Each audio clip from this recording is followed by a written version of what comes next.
So when we don't have the ultimate decision maker in front of us, and it turns out that Greg is not that person, there's actually a committee and there's a CEO, okay? Then what I have to do is I have to pause the selling process and I have to address it, ask additional questions, okay? So Joe, I appreciate your interest in hearing my proposal and collecting pricing for your boss. It's no problem.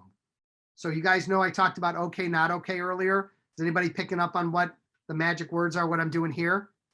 There's special language for what I'm doing here. Anybody pick up on it? Paul, you know this. You know where I'm going with this, don't you?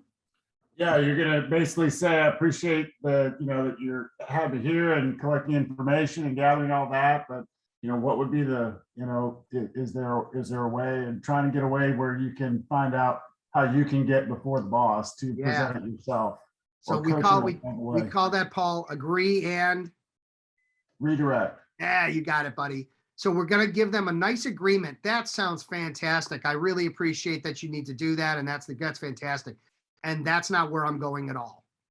All right. I'm just letting them know that's cool. That being said, here's the potential problem as I see it. It's possible that when your boss sees the price tag and doesn't really understand the value, hasn't been in the conversation that we just had, Greg, that he might just say no. Is that a possibility? Okay. And Greg says, oh yeah, he's like a totally dark, negative person. I mean, anything I bring to him, he's going to shit on. Good to know. Guess what I'm not doing? Giving you my proposal and pricing. If I can help it, I need to redirect this conversation, say, well, look, we've just spent a bunch of time together, Greg. I think we're on the same page as it relates to how we would work together. And it sounds like your boss is kind of a difficult character. Can I make a suggestion, Greg? Absolutely. Fantastic. What I think might make sense is if you can, maybe share a little bit with him about the conversation that we had and why you think it might make sense to at least continue the dialogue. And if you can get me a meeting with him where he and I could sit down for 30 minutes together, let me take him through the same kind of exercise we just went through. Let me hear his problems, his thoughts, what's really going on in his brain. And maybe what I can do is get him on board the same way I think you're on board.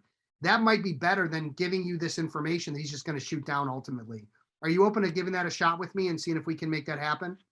Sure, we could try. Now, why is Greg on my team? Why is Greg interested in my suggestion and taking it that way when he was ultimately told to get a proposal? What's changed in the last half an hour of Greg and I talking? Something's happened. He's not saying yes to this because we did nothing together. Yeah, through that discussion, you've gotten buy-in from me. You've gotten my pain points and why I'd want to move it forward. Yep. So keep in mind, again, this is part of a series of steps. Built relationship, right? Got into discovery, understand his personal emotional reasons. Nobody understands Greg's situation with his company better than me at this stage. He's told me everything. Okay. Lots of compelling reasons to change. He's committed to change. What's our barrier? We need to get this decision maker on board. It's going to benefit Greg. It's going to benefit Greg. That's why he's on my team. And he thinks that I'm the right, or believes that I'm the right solution. That's why he's willing to step up and put himself on the line to get me in front of this decision maker.